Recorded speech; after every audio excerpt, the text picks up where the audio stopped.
Which group are you in? People's Power Assembly. Are you with any group? Killer cops, ridiculous! We provide legal observer support to demonstrators. So we basically observe any kind of interactions between law enforcement and demonstrators. And in the event that there's any kind of possible infraction, we document, and that information can be used in a court of law.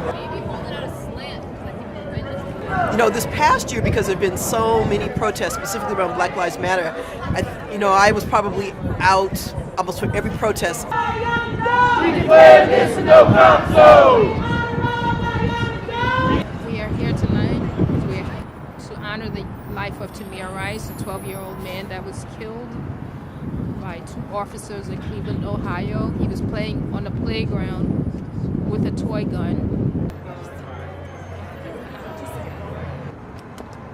March on with no fear! We're doing this for Tamir! March on with no fear! We're doing this for Tamir! What I recommend is that we not do business with Cleveland, do not support their businesses, don't support their tourism industries. Person, especially if it's your job, can't take 2 seconds, more than 2 seconds, to just look and evaluate a situation.